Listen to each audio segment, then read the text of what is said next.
You there? My metronome. I'm going to stop it because it'll drive me crazy. And of course, what about that? Metronomes, really cool things. If you're a musician of a certain kind, you need to discipline your time, your timing. Okay. And I want to share with you a brief meditation on time and timing. It's time is very personal, but we often just take it for granted. It's kind of like the water that we swim through. So let me take you, by sharing my screen, on a little trip through some of my thoughts on time. And hopefully it will be both entertaining as well as edifying. Okay, here we have this wonderful image from Salvador Dali. Time became a real physical issue in the 19th century with the invention or emergence, whatever we want to call it, of factories and factory time, school time, and all of that sort of thing. The calendar became a serious addition to people's lives and so on. Salvador Dali, the painter of this, I think, quite famous image, he did quite a number where there were these liquid clocks. Clocks were bending and twisting. And he was meditating on the fact that we think of time as structured and linear. This talk is going to last for 15 or 20 minutes. You've got enough time to listen to it. Oh, no, you don't. You're going to have to listen to half of it later or just ignore it completely. Time is a commodity. It's imposed on us and we need to live with it. People like Dali, many creative people, will rebel against such things, such constraints, I guess you would have to say. Time is much more than that. So let me walk you through some of my thoughts about time. Okay, so when we're talking time, we're actually talking temporality, the experience of time. Have you thought about what time is? Have you spent much time dwelling on the fact, and that's a really important word, dwelling, it means slow down, think about it. Do clocks tell the time? Or are they some sort of useful tool for managing our time, our day? Or are they actual shackles that tie us to a certain kind of time? Back in 1987, I was teaching in a classroom over that year. Towards the end of the year, I got rid of my wristwatch. I decided I didn't want to live such a constrained wristwatch time life. So do timelines chart time, something that historians of a certain kind of very fond like timelines because they give us a chronology and that gives us a narrative form, a bit more narrative coming up, a narrative form that we can structure our thinking around. They're useful in classrooms. You can do a timeline of the Industrial Revolution or a timeline of the Australian colonisation, or like we do 140, we can have the cosmological timeline, Jason, where you start with the Big Bang and you end up right now, Sunday afternoon or evening. It's dark out there now. Do we live in time? What does it mean to be on time, in time? So think about it. And that's what this is all about, this little reflection. It's not a lecture on time. That would be kind of different lecture. No, I want to look at, well, for cultures. So do cultures experience time differently? I would have to say they do. And it's very, very interesting when you go to different places around the globe where you meet Balinese time or Indonesian time, Indian time. In Europe, they have some cultures are more on time than others, and there are jokes across Europe about that. I was recently in Portugal, and they had this saying that, that was Portuguese time. In other words, everybody could be late. But, I've come across Filipino time where they say the same thing. Australia, here on the Sunshine Coast, we often talk about Sunshine Coast time, as everybody's going to be late or they'll show up when they're ready type thing. So what do we mean when we say do cultures experience time differently? Well, cultures actually come with their own chronotypes. That means a kind of landscape, a temporal landscape. Cultures often were ticking away much slower than they are today, where we're running around and being very fast and getting through everything as quickly as we can. I know. Breathe, slow down, pay attention. So perhaps there are multiple temporalities all at once. Your physical temporality ticking along at a certain pace, but then you have to get to work, or you have to feed the kids, or you have to walk the dog. You've been noticing that you've been ignoring the garden and the weeds are coming up, or you need to mow the lawn. There are also times to do with your physical needs. Oh, I haven't had a drink of water all afternoon, or I need to eat breakfast or lunch or dinner or whatever it is. Wow. Think about that, slowing down. So time and consciousness are linked. How we tame our consciousness, this thinking thing that goes with us. And it's not just a thinking, it's a thinking, feeling thing. Consciousness is to do with thinking, but perception and also expressing ourselves in time. You're doing a degree. Your degree is mapped out in semesters, 13 weeks per semester, unless you're doing education and there's slightly different weeks in the semester. You've got to deliver things on time. Week 3, assessment 1. Week 9, assessment 2. Week 13, assessment 3, that sort of thing. So we've got temporalities imposed on us, but those temporalities don't necessarily take into consideration other aspects of our life. How do I experience and manage and actually cultivate a time that suits me? I really believe, and of course I'm getting older, but I believe we have to cultivate slow time. We have to nurture it. We also have to guard it. We have to make sure that it doesn't get colonized all the way through by fast time. Now, I use that word colonized. Colonial time was imposed on other cultures.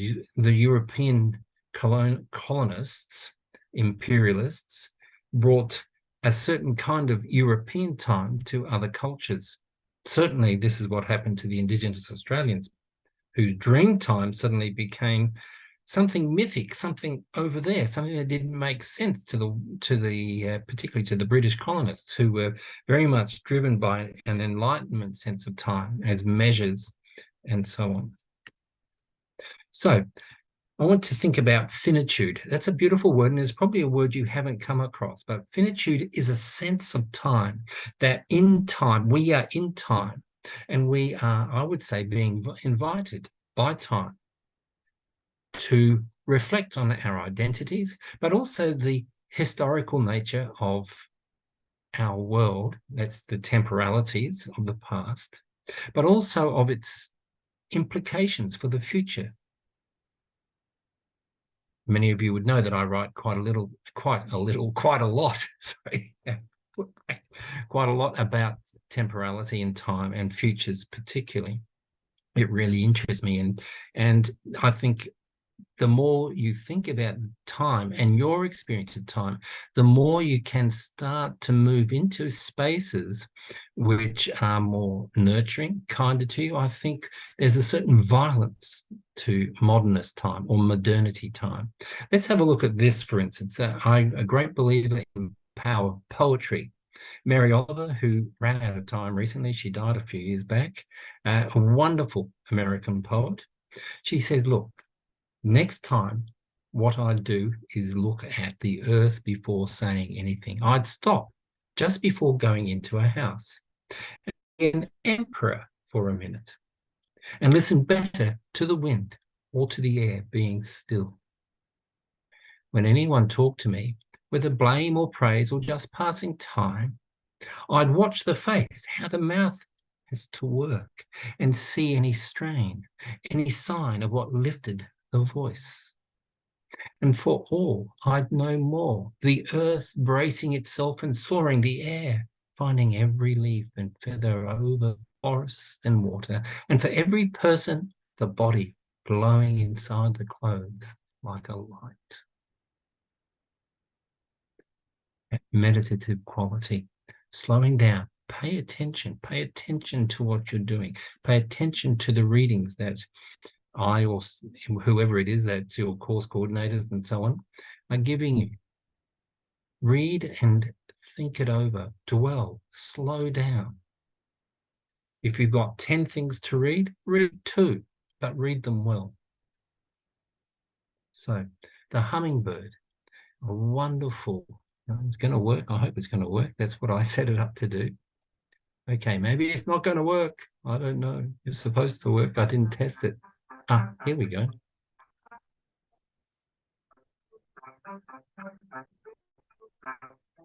I think I did. So there's a young researcher there talking about her work.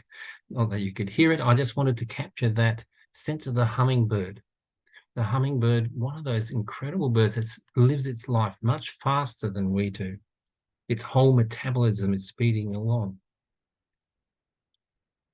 That's important to recognize, that timing for a hummingbird is different than for us, for a bee, for a star, for this planet, and so on. We experience time differentially. It's what Mary Oliver's talking about there. I'm going to speak back for a second, bracing and soaring the air, finding every leaf and feather over the forest and water, is being able to perceive this hummingbird and its wings moving.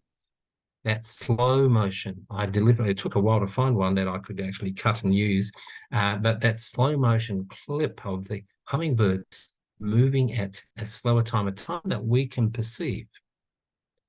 So time, perception, awareness, okay? Stay with me for a moment longer. Okay, so here, thinking about timing of our futures and our pasts. This is quite a well-explored way of thinking about time. And this, in this sense, is the future. It's a link here, so you can actually go and look at it if you like. It's only a short blog post from a friend of mine, Andy Hines, Professor of Future Studies at Houston University. Now, the first timeline, the first horizon, you could say, is, I've got an assessment due in week 7, okay? It's, the strategic fit, as he calls it. That means I've got a plan. I've got to be ready. I've got to be thinking now about what I'm going to do then, and I've got to get the readings lined up. Maybe I have to listen to Marcus or ask Marcus some questions and so on. Then there's this this transition. That's the second horizon. These are issues that are emergent. The second horizon might be that when you finish the degree, you're going to go into a career mode. You're going to have to find a job that uses the skills that you've learned in this moment, our first horizon. Okay. The third horizon is a different time again. The third horizon is built around your guiding images. Many of us don't have many guiding images. We kind of inherited them from people. Your dad wants you to have a good job so you can have a safe career because he's really worried about the economy and climate change or whatever. He expects this of you, or demands it, or maybe just nurtures you and holds you to let you find what you need. It really, we all have different dads and mums and so on. And it's not just from our parents that we get this. We can get it from our peers as well, and so on. But we are pulled into the future, and temporarily we're pulled by our guiding images. Success. What does that mean to you? Does it mean being able to spend the rest of your life on the beaches, just watching the tides rise and fall and breathing slowly and doing just some kind of easy job or some way of earning your keep, of course? Or does it mean being, a high-powered lawyer or the principal of a school or a successful business person? It's up to you. But those images, often they come from outside of us, and we need to think about, well, what do you really want in life? And this is a temporal question, because sooner or later you're going to be my age, and I'm looking at 20 years, 30 years ahead, and I'm seeing my parents are dropping off their perches now and all that sort of stuff. It's really important. So when we're talking about those images, we're talking about narratives. What kind of stories are we telling about the future? But also, what about narratives we tell about the past? So narratives work with time and timing. Doesn't matter whether we're talking history and the past or the future, because the past is gone. It's not there. History, the future, should I say, is also not there because it hasn't happened yet. But we can see elements of the future emerging around us in the present, right? We have to pay attention to that, just like Mary Oliver says when she's about to go into the house and she suddenly stops and looks at the earth. Historians like to order events such that they make narrative sense. Fantastic timeline. Let's do a timeline. Causality, cause and effect. That's what historians are looking for often, especially traditional historians. Futurists project these narratives and their assumptions into the future. Perhaps they're running scenarios, for instance, thinking about, well, if I do this and I study that, I might become a dentist. If I do this and study that, I might be a doctor. If I do this and do that, I might be a poet. I'll be unemployed, but I'll be happy. That sort of thing. What do philosophers do? Because this is a rather philosophical topic, They link time and identity. There's that very famous philosophical book from the 20th century from Martin Heidegger called Time and Being. Okay. Thus, we feel time in our bodies. We run out of time, or we buy and sell our time working at somewhere like McDonald's. We remember through time where joy and trauma inform our pasts. And of course, we carry those into our present so that they're not just in the past. Things that really matter, especially things like trauma, will be in our bodies, in our very cells. Okay, we remember through time. That's what I just said. Romanticizing time. Sometimes we can romanticize time in the good old days, or in the future where I'll be rich and happy and all that sort of stuff. Others will rebel against time. They will actually suddenly quit their job, have a midlife crisis, and become grey nomads before they're grey. It's all up to us and how we play with that time. But philosophers are very interested in the temporal nature of our being because our identities sit within that. So this leads me to this concept that we are ancestors of the future. I was actually part of a panel giving talk 2003 where this wonderful woman, Indigenous elder Maureen Watson, got up, and the first thing that came out of her mouth was that we are ancestors of the future. I almost fell off my chair. I just was so overwhelmed with that concept. I've never thought of it. And I like to think that I've thought of a lot of things, but I hadn't thought of that. Okay. And it stayed with me. And then when I picked up the work of, I should have actually had his name here, Roman Krishnarik, whose book, The Good Ancestor, okay? He's thinking about deep time. And what does it mean? Not just as ancestors of the future, but what do we have to do to be a good ancestor? So we're now thinking deep time. We're thinking, let's say 7 generations, 10 generations into the future. And it's not just human generations. We've got the hummingbird to worry about. We've got the butterfly and the trees and the grass. We are ancestors of all these things, just as they are woven into our lives. So thinking in time, love this image, young and old. How do we understand ourselves in time? So modernity in time is one thing I've just mentioned before. Modernity is clock time. It's regimented, the factory in order, deadlines in schools, distance, space, and light. I'm thinking light years now, but I'm also thinking of the distance between us and London or Berlin or New York. Okay. I'm thinking with David Christian, energy, time, and energy. They go together because time leaks like entropically. It leaks out. Suddenly your life is going to be over. You're going to be 90 or 50 or whatever age it is when you're suddenly looking at the end of it all. This story that is you. Okay. Complexity, because there are temporal layers there where we don't just live in one layer. We live in many temporal zones, but we often are unconscious about that. We're not aware at all. And of course, collective learning, we teach one another about time. Your experience of time from the moment you were born really has always been an experience of time to do this, time to do that. You've been watching your parents run around. You then get put into a creche or a preschool or a kindy or whatever it is. And suddenly it's, oh, we're time to do this. Oh, it's time to have morning tea. It's time to have lunch. We're institutionalized with time. Okay. So that collective learning will leading on to now, here we are. You're being forced to actually produce assessments at a certain time. You have to show up for the workshops with me and so on at a certain time, or Gil and Caitlin and so on. So we've got that. And of course, there's collective learning, but there's also collective forgetting. We forget to breathe out. We forget slow time, dream time, okay? But there are alternatives, I'll say there. And how our memory and our use of foresight, where are we going, actually are complicit because they're part of the institutional framework, but they can also be part of what liberates us, part of exploring alternatives. There's a yearning for slow time. There's a yearning for more time. I think most human beings long for more time. Oh, I wish I had more time. Okay. And time calls us to action. So this experience of time that we have is a calling in. So it's time. This is a poem that I wrote. It's the first poem in my book, The Next Big Thing. And it goes like this.